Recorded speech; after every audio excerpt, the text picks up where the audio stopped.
जरा आप आंखें बंद करके सोचिए, एक ऐसा बिजनेस ग्रुप जिसका नाम सुनते ही गांव का मजदूर, छोटा दुकानदार, मध्यम वर्ग का कर्मचारी सब कहते थे सहारा में पैसा सेफ है। जिस कंपनी की जर्सी पहनकर टीम इंडिया मैदान में उतरती थी, जिसका मालिक राजनेताओं, अफसरों और सेलिब्रिटीज के बीच सर कहकर बुलाया जाता था, वही कंपनी एक दिन देश की सबसे बड़ी कानून लड़ाई का चेहरा बन जाएगी। ये किसी ने सोचा ही नहीं था। आज की कहानी है सहारा, एक ऐसी कंपनी जो आपको सिखाएगी कि पैसा कैसे बनता है और सत्ता कैसे छिन जाती है। सहारा का चेहरा सुब्रत रॉय कौन था? सहारा की कहानी समझने के लिए सबसे पहले समझना जरूरी है सुब्रत रॉय। जन्म 10 जून 1948, जगह गोरखपुर, उत्तर प्रदेश। मैकेनिकल इंजीनियरिंग वो भी अधूरी। सुब्रत रॉय की सबसे बड़ी ताकत लोगों को भरोसा दिलाना, बड़े सपने बेचना। वो खुद को कहते थे मैं बिजनेसमैन नहीं, परिवार का मुखिया हूँ। चाय की दुकान से कंपनी तक की शुरुआत सन 1970 के दशक में। सुब्रत रॉय कोई बड़ा उद्योगपति नहीं थे। छोटे शहर, सीमित साधन, कोई बड़ा बैकग्राउंड नहीं था। 1978 में उन्होंने शुरू की सहारा इंडिया परिवार। शुरुआत हुई छोटी सेविंग स्कीम, चिट फंड जैसा मॉडल। रोज 10-20 रुपए जमा। यहीं से सहारा की असली ताकत बनी ग्रामीण भारत। सहारा का मास्टर प्लान, रूरल इंडिया, जहां बैंक नहीं थे, जहां फाइनेंस की समझ कम थी, सहारा वहां पहुंचा। सहारा ने क्या किया है? गांव गांव एजेंट घर घर पहुंचे। हर घर अपने आप में वाला नैरेटिव। गांव गांव एजेंट घर घर पहुंचे। हम आपके अपने वाला नैरेटिव बिजनेस मॉडल। सिंपल भाषा में, छोटे निवेश, लाखों लोग, लंबा समय, रियल एस्टेट में पैसा। यानी कैश फ्लो आता रहेगा, रिटर्न बाद में देंगे। सन 1990 से 2005 के दौरान सहारा का गोल्डन पीरियड, यही वो दौर था जब सहारा तेजी से ऊपर गया। लिबरेशन के बाद नए मौके, रियल एस्टेट बूम, लोगों का भरोसा।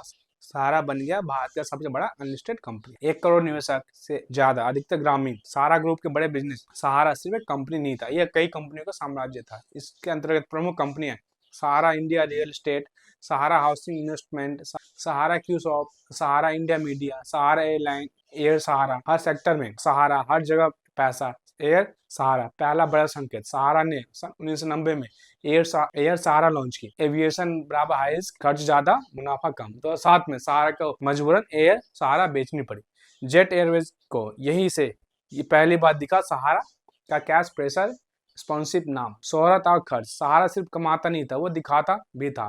क्रिकेट में सहारा इंडिया क्रिकेट टीम का मुख्य स्पॉन्सर। जर्सी पर सहारा, सालों तक sponsorship. Pune warrior, India IPL team owner, करोड़ों का खर्च। ग्लैमर एंड इवेंट्स, विदेशी मेहमान, लग्जरी इवेंट्स, शादी समारोह। सहारा ब्रांड बराबर पावर प्लस पैसा। असली समस्या कहाँ शुरू हुई? अब कहानी में आता है सबसे खतरनाक मोड़। प्रॉब्लम पहला, कैश फ्लो मिसमैच। निवेश लॉन्ग टर्म, खर्च शॉर्ट टर्म। रिटर्न का दबाव। प्रॉब्लम दूसरा, ओवर एक्सपेंशन, हर सेक्टर में कूदना बिना मजबूत कंट्रोल। प्रॉब्लम 3, रेगुलेशन की अनदेखी, नियमों को फैमिली मैटर समझना। 2008 से 2009 के बीच पहली दरार, ग्लोबल फाइनेंशियल क्राइसिस आया। रियल एस्टेट स्लो, नए निवेशक कम, पुराने निवेशक पैसा मांगने लगे। लेकिन सहारा ने कहा कोई टेंशन नहीं, हम सब देख लेंगे। यहीं से सहारा बचाव मोड में आ गया। 2010 में सेबी की एंट्री, असली खेल। 2010 में सेबी ने सहारा से सवाल पूछा, आप इतने करोड़ रुपए पैसा उठा रहे हैं। मुद्दा था ओएफसीडी यानी ऑप्टिकली फुल्ली कन्वर्टिबल डिबेंचर्स, बिना प्रॉपर अप्रूवल, भारी रकम। सेबी ने कहा ये पब्लिक इशू है, नियम टूटे हैं। सहारा ने कहा ये हमारे अपने लोग हैं। यहीं से कहानी गई कोर्ट, सुप्रीम कोर्ट और फिर बर्बादी की तरफ। सहारा अभी भी ऊपर से मजबूत दिख रहा था, लेकिन अंदर ही नींव हिल चुकी थी। जरा सोचिए, देश का सबसे ताकतवर बिजनेसमैन देश की सबसे बड़ी अदालत में खड़ा है, हाथ में कोई फाइल नहीं, चेहरे पर आत्मविश्वास है। जज पूछते हैं 24,000 करोड़ कहाँ है, और जवाब आता है हमारे निवेशक, हमारे परिवार है। पैसा सुरक्षित है, लेकिन अदालत भावनाओं से नहीं, कानूनों से चलती है। यहीं से शुरू होती है सहारा ग्रुप की असल बर्बादी। सेबी बनाम सहारा, असली टकराव 2010 में जब सेबी ने सवाल उठाया था, तब सहारा ने उसे हल्के मिले। सेबी का आरोप क्या था? सहारा की दो कंपनियां, सहारा इंडिया रियल एस्टेट कॉर्पोरेशन और दूसरा सहारा हाउसिंग इन्वेस्टमेंट कॉर्प, इनके जरिए ओएफसीडी यानी ऑप्टिकली फुल्ली कन्वर्टिबल डिबेंचर्स, करोड़ों लोगों से पैसा बिना सही अनुमति, रेगुलेटरी अप्रूवल। सेबी ने बोला ये प्राइवेट प्लेसमेंट नहीं, ये पब्लिक इशू है। सहारा का बचाव, सहारा का दावा, हमारे निवेशक जनता नहीं, हमारे एसोसिएट मेंबर्स है, सबका रिकॉर्ड है। लेकिन जब रिकॉर्ड मांगे या पूरी लिस्ट नहीं मिली, एड्रेस पहचान अधूरी, डेटा बिखरा हुआ, और यहीं से मामला पहुंचा सुप्रीम कोर्ट ऑफ इंडिया में। 2012 से 2014 के बीच ऐतिहासिक सुप्रीम कोर्ट फैसला। सुप्रीम कोर्ट ने साफ कहा अगर पैसा जनता से लिया गया तो जनता को लौटाना होगा। कोर्ट का बड़ा आदेश, सहारा को 24,000 करोड़ रुपए ब्याज सेबी के पास जमा करने होंगे। यानी कि सहारा को 24,000 करोड़ रुपए प्लस ब्याज सेबी के पास जमा करने, ताकि असली निवेशकों की पहचान हो, पैसा वापस किया जा सके। यहीं से सहारा फंस गया। समस्या ये थी, सहारा के पास जमीन थी, होटल थे, टाउनशिप थी, लेकिन कैश नहीं था। तुरंत बेचने वाला कोई नहीं, और कोर्ट को चाहिए था कैश। अब साल आता 2014, सुब्रत रॉय की गिरफ्तारी। वो पल था जब देश सन रहेगा। 2014 में सुब्रत रॉय कोर्ट में हाजिर। पैसा जमा नहीं हुआ, नतीजा सीधा जेल। सुब्रत रॉय को तिहाड़ जेल भेजा गया। एक बिजनेस टाइकून, एक कैदी बन गया। यह भारत के कॉर्पोरेट इतिहास का सबसे बड़ा झटका था। सहारा की संपत्तियां जब्त होना शुरू हुआ। अदालत ने कहा, बेचो, पैसा लाओ, विदेश की प्रॉपर्टी, लंदन का ग्रोस ईवर हाउस होटल, न्यूयॉर्क की प्रॉपर्टी, भारत की property, एम्बे valley city, Maharashtra, Mumbai, Pune, Lucknow की जमीनें, कई बड़े ऑफिस, सब पर अटैचमेंट, ऑक्शन की तैयारी। पैसा गया सेबी के एस्क्रो अकाउंट में। आईपीएल और स्पॉन्सरशिप का अंत।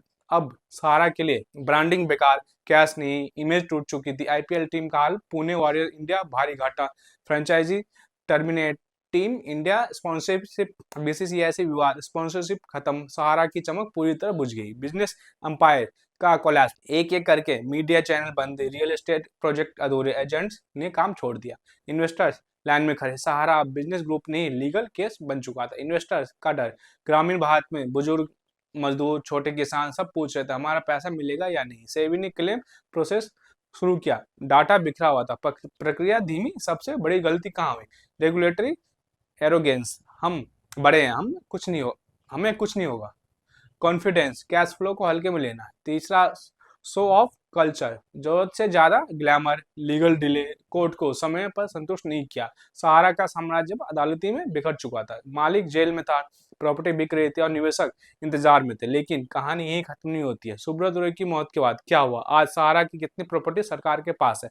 इन्वेस्टर को सच में पैसा मिला या नहीं? सहारा ने आखिरी सांसें कब ली? एक वक्त था जब सहारा के दफ्तर के बाहर नौकरी के लिए लाइन लगती थी। आज वही दफ्तर या तो बंद है या सरकारी सील लगे। एक वक्त था जब सुब्रत रॉय ने नाम से मंच कांपते थे। आज वही नाम अदालती आदेशों और सेबी के नोटिसों में जिंदा है। यही है सहारा ग्रुप की आखिरी कहानी। सुब्रत रॉय की आखिरी यात्रा 2023 में, एक ऐसा साल जिसने सहारा के इतिहास पर अंतिम विराम लगा दिया। सुब्रत रॉय का निधन, उम्र 75 वर्ष, लंबी बीमारी। उनकी मौत के साथ सहारा का चेहरा चला गया। लेकिन केस खत्म नहीं हुई। कंपनी बिना नेतृत्व के रहेगी।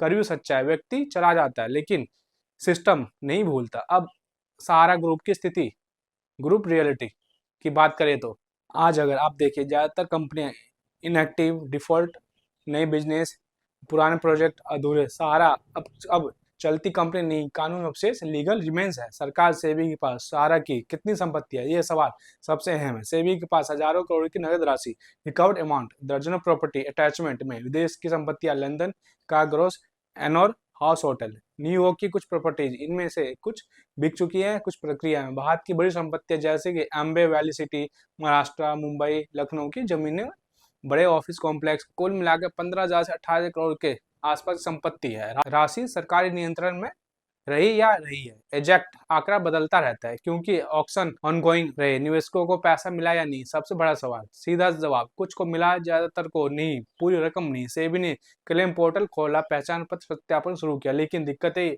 ये आती है कि रिकॉर्ड अधूरा है, कई निवेशकों के पास सही दस्तावेज नहीं है, ग्रामीण निवेशक ऑनलाइन प्रक्रिया में समझ नहीं पाए, इसलिए रिफंड प्रोसेस बहुत धीमा है।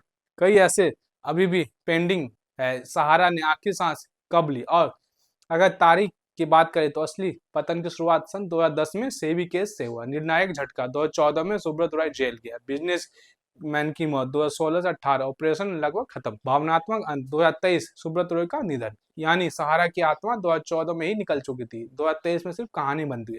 और इसी के साथ हेलो दोस्तों, मैं करण किशोर, और आपको ऐसे सच, सस्पेंस और फैक्ट भरे वीडियो पसंद है तो चैनल को सपोर्ट जरूर करें। धन्यवाद।